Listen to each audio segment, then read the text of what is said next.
मंगलमूर्ति महाप्रभु श्री सहजानंद सुखरूपा भक्तिधर्म सुत श्री हरि समरु सदायालोका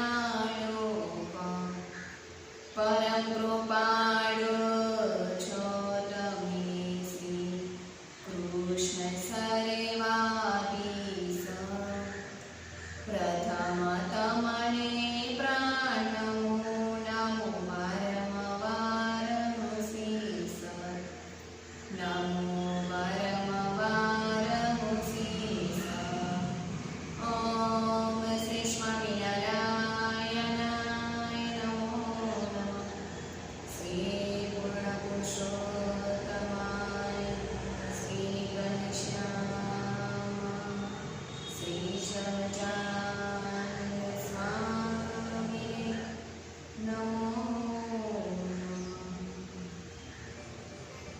જય સ્વામિનારાયણ. ભગવાનનું નામ સ્મરણની આપણે કથાનું શ્રવણ કરી રહ્યા હતા કે ભગવાનનું નામ સ્મરણ કરવાથી કેટલા જીવોનો ઉદ્ધાર થઈ ગયો છે. ભગવાનનું નામ સ્મરણ કરવાથી અનેક પતિતને પાવન કરી દીધા છે. ભગવાનના મંત્રનો મહિમા ઘણો મોટો છે કે આજે જેના માથે સહસ્ત્ર મુખે આજે ભગવાનનું સ્મરણ થઈ રહ્યું છે કે જેના માટે આખા બ્રહ્માંડનો અને આખી પૃથ્વીનો ભાર છે એવા શેષ નારાયણ એ પણ આજે ભગવાનનું સ્મરણ કરી રહ્યા છે. અને આપણામાંથી ખાલી એક પરિવારનો ભાર હોય ને તો પણ આપણાથી ભગવાનનું નામ સ્મરણ નથી થઈ શકતું. ભગવાનના ગુણ ગાઈ શકાતા નથી. આમના માથે તો આખા બ્રહ્માંડનો અને પૃથ્વીનો ભાર છે તો એ પણ એટલા શક્તિશાળી છે તો પણ ભગવાનનું નામ સ્મરણ સહસ્ત્ર હજારો મુખે ભગવાનનું નામ લે છે. ભજન ભક્તિ કરવાની ભૂલાયેલા એ જ આપણા માટે મેલ છે. ઘણા જીવોને એવું હોય કે ભજન ભક્તિ ભૂલાઈ જાય છે, એમાં આળસ આવી જાય છે અને આળસમાં આપણું જીવન પૂરું થઈ જાય છે. આ હરિબળ ગીતા ગ્રંથ એવો છે કે આપણને હરિનું બળ મળતું રહે ને ભજન ભક્તિ આપણી જીવનમાં વધતી રહે. બળ આવશે તો જ આપણી જીવનમાં ભજન ભક્તિ વધશે. જેના શરીરમાં બળ નથી, કમજોરી છે, એ જીવથી વિશેષ ભગવાનનું ભજન થતું નથી. આ ગ્રંથ એવો છે આપણને ભગવાનનું બળ આપે છે. એનાથી આપણે ભગવાનનું ભજન કરવાનું છે. એક પટેલ હતા. પટેલને આખા ગામની પટલાઈ બહુ કરી. પટેલોમાં એવું જ હોય કે ઘણા લોકો પટલાઈમાંથી જ ઊંચા ના આવે, પટલાઈ જ કર્યા કરે, એમાંથી એને નવરાશ જ ના મળે એટલે ભજન ના થાય અને મંદિર પણ ભૂલાઈ જાય અને ઘરનું કામ પણ ના થાય. ભજન ને મંદિર તો દૂર રહ્યા, ઘરનું કામ પણ સમયે ન થાય. જો એવી પટલાઈ કરવાનો ફોન આવી ગયો હોય કે ઓટલા પર 4 જણ બેસી ગયા હોય તો તમારે સવારે મળી ગયા હોય તો થાળ કેટલા વાગે? 1 વાગે જમાડે ભગવાનને. કેમ? કારણ કે આ એમની જોડે વાતો કરતા અને સાંજના બેસી ગયા હોય 7:30 થાય ને, આરતીનો સમય થાય, સંધ્યા આરતીનો નિત્ય નિયમનો સમય થાય છે, તોય આરતીનું પણ આપણને ભાન રહેતું નથી. એટલે એ આરતી થાય 7:30 અને થાળ તો તમારે કેટલા વાગે? 9 વાગે. આ સમયનું એમને ભાન નથી રહેતું. એવી એ ચોવટ કરે, ગપ્પા મારે, ગપ્પા મારવામાં જ સુરા અને પાવરદાર હોય. ગપ્પા ગપ્પી બેઠા ને બેઠા, પણ એના કરતો ભગવાનની જે લીલાઓ છે એ હકીકતમાં થઈ ગયેલી છે. આ તો ખોટે ખોટું પાકનું પોટલું બોલવાનું છે. આ તો ભગવાને લીલાઓ કરી છે, જે ભગવાન અહીંયા રહીને, એ તો હકીકત છે, એને આપણે ગાવાની હોય છે. કે ભજન ભક્તિમાં અધૂરા અને ગપ્પા મારવાના પૂરા થઈ જાય છે. કોઈ દિવસ મંદિરે તો આવે જ નહીં. મંદિરે ના આવે એટલે સાધુ સંતોનો સમાગમ થાય, ઘેર બેઠા તો થવાનો જ નથી. કોઈની ઘેર આવીને સમાગમ તો કરાવવાના જ નથી, અને કરાવતા હોય તો 12 મહિને 6 મહિને આવતા હોય ને રોજ મંદિરે આવે, રોજ સમાગમ થતો છે. પણ મંદિરે જ ના આવે જીવાતમાં, એટલે સમાગમે ના થાય અને 6 શાસ્ત્રોનું વંચન પણ ન કરે. મંદિરે આવે નહીં, 6 શાસ્ત્રોનું વંચન નહીં કરે અને અમૃત જેવી કથાને સાંભળવી પણ એને ગમતી નથી. એટલે મંદિરે આવેલા સંતોને મળેના એટલે એને ખબર પડવાની નથી કે દાન પુણ્ય શું કહેવાય. શાસ્ત્ર વાંચેના, શાસ્ત્રમાં આવ્યું હોય પણ એને વાંચવું જ નહીં તો કેવી રીતે ખબર પડવાની છે? અને એ કથાય સાંભળવી નથી. કથામાં દાન પુણ્યની વાત આવે પણ કથા જ સાંભળવી ના ગમતી હોય, કથામાં જ બેસવું ન ગમતું હોય, તો પછી કેવી રીતે ખબર પડે કે દાન પુણ્ય શું છે, ભજન ભક્તિ શું છે? એટલે આ પટેલને ભજન ભક્તિ ન કરે પણ કોઈ દિવસ 1% પુણ્ય ન કરે અને લોભીઓ છે. લોભ અને થોભ, લોભીઓ જીવ હોય ને એટલે એનાથી એવું નહીં કે ભગવાન કે બ્રાહ્મણ કે સાધુ સંતો પોતાના અર્થે પણ ના વાપરી શકે. આ બધી વાત તો એક બાજુ, પણ પોતાના અર્થે પણ એ 5 પૈસા વાપરતા બહુ વિચાર કરશે. એક જીવાતમાં કંઈ જ ન કરી શકે, કેવળ ખાલી એને પૈસા જ ભેગા કરવા ગમે.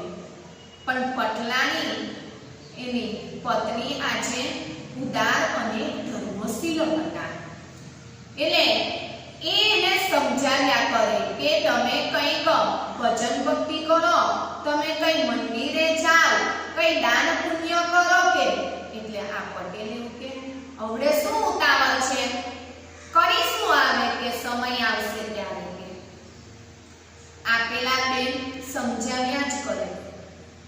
2 પદાડિયાનો સત્સંગ તો કોઈ ભાગ્યશાળી જીવાતમાં નીકળેલો જ હોય, નહીં તો કેવા હોય 1 પદાડિયો સત્સંગ હોય. એકને ટ્રેક્ટરનું વ્હીલ હોય અને એકને સાયકલનું હોય. એટલે એ સંસાર તમારે કાયમ માટે ચાલી શકવાનો જ નથી. પછી તો આ પટેલ સમય જતા જતા બીમાર થઈ ગયા છે. બીમાર થઈ ગયા એટલે પટલાનીએ ડોક્ટરને બોલાવ્યા. ડોક્ટર આવ્યા અને દવા લખી દીધી. દવા લખી આપી કે આ દવા તમે લઈ આવજો અને આપી દેજો એટલે સારું થઈ જશે કે. ડોક્ટર તો કઈ ને લખીને જતા રહ્યા. પટેલ પટલાણીને કે આ દવા લઈ આવો કે પટલાણી કે સી ઉતાવળ છે કે દવા લેવા જવાની કે કારણ કે હું જતો રહીશ કે ઉપર કે હું મરી જઈશ કે ત્યારે પટલાણીએ સરસ જવાબ આપ્યો સી ઉતાવળ પછી નિરાતે જ પીજો ને કે પણ ઉપર હું જતો રહીશ કે એટલે પટલાણી પાછી કહે છે કે ભજન શું મર્યા પછી કરશો કે મર્યા પછી ભજને નથી થવાનું અને મર્યા પછી દવા પણ શું કામી નકામી છે દવા અને ભજન પણ નકામું છે જીવતા જ દવા પીવી પડે અને જીવતા જ ભજન કરવું પડે તો જ બંને દેખાનું છે નહીં તો મરેલો હોય ને એની ઉપર દવાની બોટલ તમે રેડો શું સાચો થઈ જાય કોઈ નથી થવાનું સમયે સાવધાન થઈ જાવ સમયે ચેતી જવાનું છે એટલે આ પટલાણીએ કીધું એટલે એને તરત જ પોતાની જે કઈ ભૂલ હતી એ સમજાઈ ગઈ છે કે આજ કાલ કરતા તો અમારું આયુષ્ય પૂરું થઈ જાય છે આ તમે માનો નહીં ઘણાની એક વર્ષ પૂરું થઈ જાય છે ખબર નથી પડતી બર્થડે આવી જાય છે મને આટલા બધા 40 વર્ષ થઈ ગયા મને 25 વર્ષ 35 વર્ષ થઈ ગયા કેમ થઈ ગયા એક દિવસ જાય એક મહિનો જાય એક મહિના પછી એક વર્ષ જતું રહ્યું એક વર્ષ પછી વર્ષો થઈ ગયા તમને પણ કાંઈ જ ખબર ન પડી જ્યારે આપણને સંસારની સમજણ આવે છે ને ત્યારે જ આપણે ભજન ભક્તિની સમજણ લઈ જ લેવી જોઈએ જો સંસારની સમજણ રાખીએ એટલે પછી ભજન ભક્તિ લેવાની નથી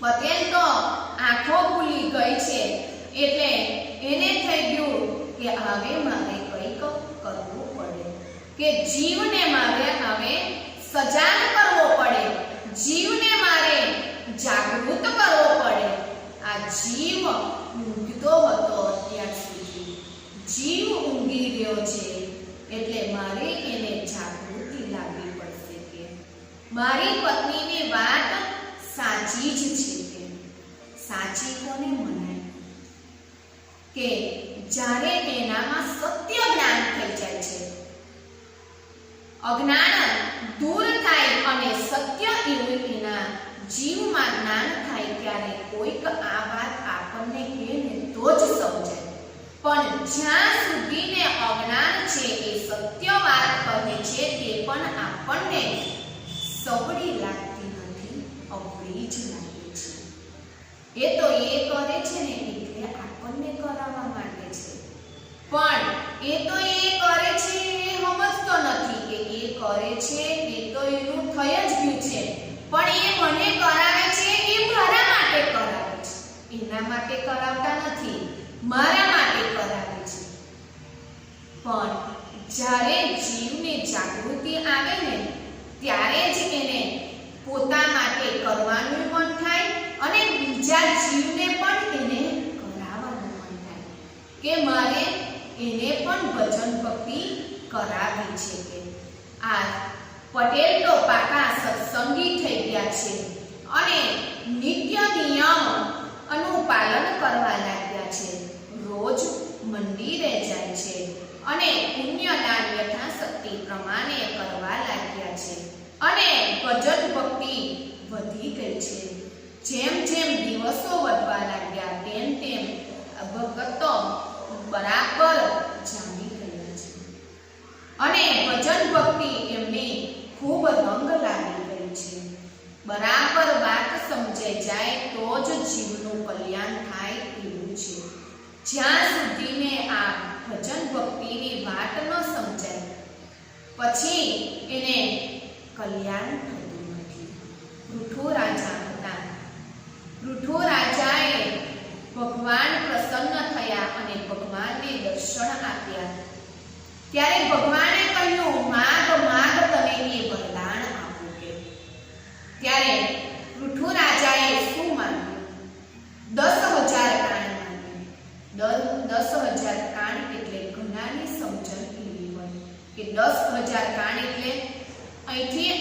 હોય 5000 આમ 5000 આમ, એવું ન હોય કે દ્રાવણને 10 માથા હતા, લાઈન બંધ હતા, એવી રીતે લાઈન બંધ કાન છે એમ નથી.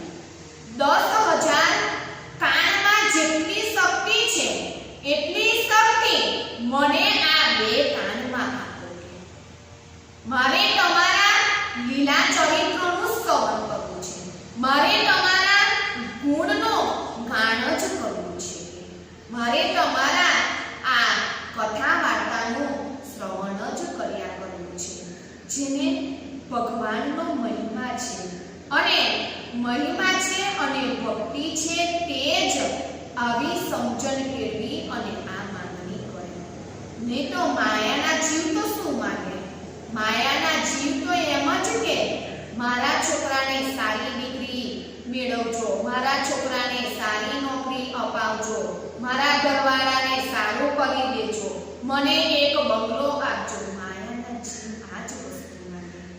કોઈ દિવસ ભગવાન સંબંધી સુખ ન માંગી શકે, કારણ કે એને ભજન ભક્તિ એવી કરી નથી, એને મહિમા નથી. મહિમાએ સહિત ભજન ભક્તિ કરે એ ભગવાન લગતી જ વસ્તુ માંગે. કાં તો કહેશે મારું શ્વાસ લઈ રાખજો, અંત સમય સુધી, છેલ્લા શ્વાસ સુધી તમારું અખંડ સ્મરણ અને ભજન કરાવજો. કોઈ દિવસ આ સત્સંગમાંથી જીવ પાછો ન પડે, દિવસે દિવસે સત્સંગની વૃદ્ધિ કરે અને તમારા જ ગુણ ગાય. આવું ભગવાન પાસે માંગણી કરે, પણ માયાના જીવને માંગતો ન હોય. માંગતા તો ભગવાનના ભક્તને જ આપણે છીએ. શેષ કથાને આપણે આવતીકાલે શ્રવણ કરીશું. સહજાનંદ સ્વામી મહારાજ